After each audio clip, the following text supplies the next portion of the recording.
انا عايزه الاول اعرف من حضرتك انت بتفسر ازاي فكره اقتحام القنوات في الفتره الاخيره؟ يعني انتوا مش اول واقعه. لا، احنا في فرق كبير قوي بيننا وبين اقتحام الجزيره.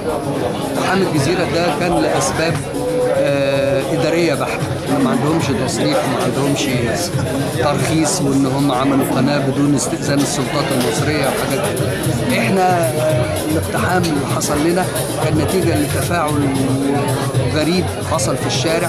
يعني حد يصدق ان كان يحصل ده في الشارع؟ حد يصدق ان الجيش يضرب المتظاهرين والمتظاهرين يضربوا في الجيش؟ وفي طرف ثالث كان موجود، واحنا متاكدين واحنا عشناه ان كان في طرف ثالث هو اللي اشعل الفتيل في الاول. ولكن اشعال الفتيل ما كانش ابدا حتى لازم يؤدي للادى.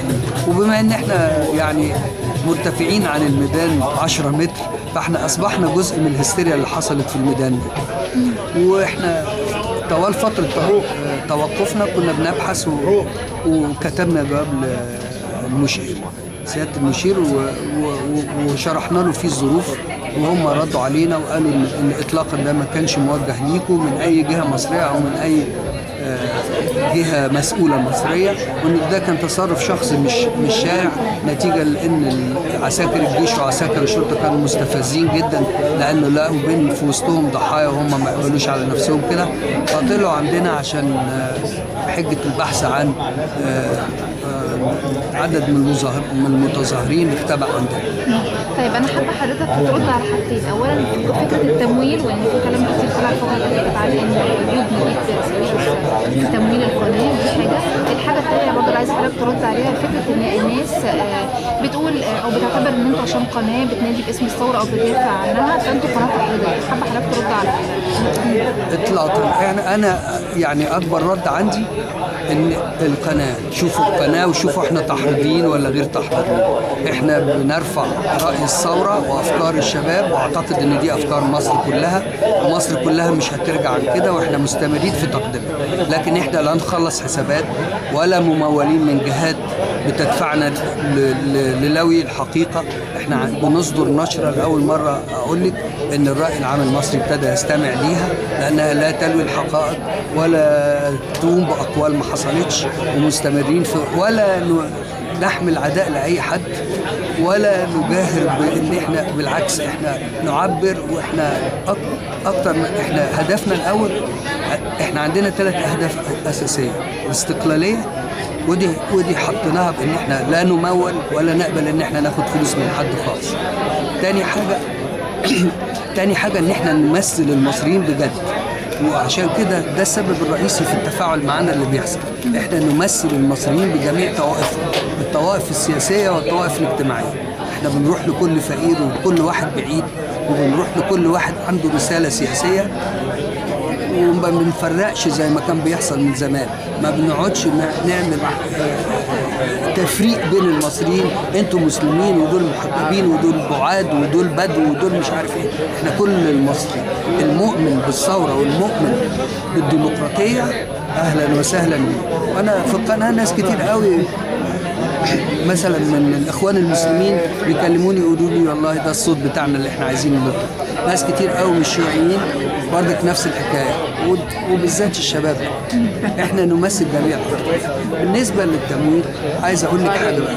احد اسباب توقفنا ان احنا نثبت ان احنا مش ممولين، لان احنا عمالين نقول احنا ما خدناش ولا مليم، ما حدش مصدق. بس توقفنا يثبت دامغا ان احنا مش ممولين، لان احنا لو ممولين من اي حد بنبقى ملتزمين بان احنا، انما احنا مش ممولين من اي جهه، وده احد اسباب توقفنا. واحنا كنا حريصين من الاول خالص ان احنا لا نقبل تمويل من اي جهه عشان نحافظ على استقلاليه الصوت بتاع 25. بعدين احنا بنؤدي حاجه تانية قويه جدا جدا مش حاسين بيها، بس على اللونج ران هتحصل. احنا حصل عندنا لوبي غريب جدا جدا ما بين التموين البترو دولار ومجموعه معينه من الصحفيين سواء مع الدوله او مستقلين، ومجموعه من المستشارين او الخبراء اللي بيجوا في كل البرامج، ودول بيحاولوا يشكلوا الراي العام بطريقه غير ما الراي العام متوقع منهم انها تبقى، وبصراحه كده يعني بطريقه مش خالصه. احنا احنا واجهة جديدة تعبر عن المصريين بجد وبصدق وبدون تدخل. يعني اسألي، أنا لسه دلوقتي حسام حداد وهو طالع على الستيج جه بيقول لي أنت عرفت أنا هقول إيه على الستيج؟ قلت له مش عايز أعرف. هم أنقياء كفاية وصرحاء كفاية وبقوا محترفين كفاية. شوفي التغطية الأخرانية اللي حصلت، أنا كنت الحقيقة فخور جدا جدا جدا بكل العاملين في قناة 25 اللي هم كلهم جايين من البلاد.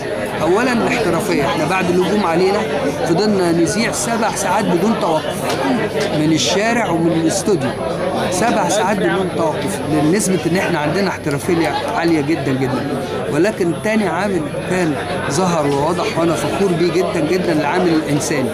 انا ما عندكيش فكره ايه اللي حصل في التلاحم بينهم والحب بينهم، وان المسيحي يغطي على المسلم والمسلم يغطي على المسيحي، لدرجه ان بعضهم اتبادل البطاقات الشخصيه. كان في مسيحيين من العاملين ادوا بطاقاتهم الشخصيه للمسلم اللي جنبه والعكس، عشان كانوا القوات اللي طلعت كان بتشوف البطاقات وتشوف مين المسلم والمسيحي. طب انا عايزه بس يعني اوصل لحضرتك في النقطه دي، الاقتحام ده كان عشان ايه؟ هم بيدوروا على يعني المسلمين عاملين شغب، على اقباط عاملين شغب، بيدوروا على ايه؟ على عناصر بلطجه موجوده في وسط. هم ادعوا ان هم كانوا بيدوروا على عناصر اعتدت على الجيش في الميدان. ما حددوش بقى هل هي اقباط او لا، حددوا، لانه كانوا بيشوفوا البطاقات اللي لقوه مسيحي بيعتدوا عليه. هستيريا وجهل، هستيريا وجهل. يعني هنا في ناس اعتدوا عليه، في مصور اعتدي عليه، بقيه المسيحيين اللي بيشتغلوا وروا لهم بطاقات مسلمه. هم كانوا بيبصوا بس في خانه الديانه. طب وحضرتك تفسر الامر ده بايه؟ يعني هل ده امر إيه انساني ان احنا نقعد نبص في البطاقات نشوف ده ديانته ايه ومسلم ولا مسيحي؟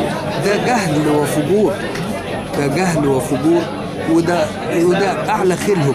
يعني هم حاولوا كتير قوي يشوهوا الثوره بحاجات كتيره قوي قوي، باظهار انها دينيه متطرفه، محاوله اظهار انها ضد مبادئ حقوق الانسان وضد العلاقات الدوليه. واخر حاجه ودي اخطر حاجه واللي لازم نتصدى لها بجد، الوحده الوطنيه.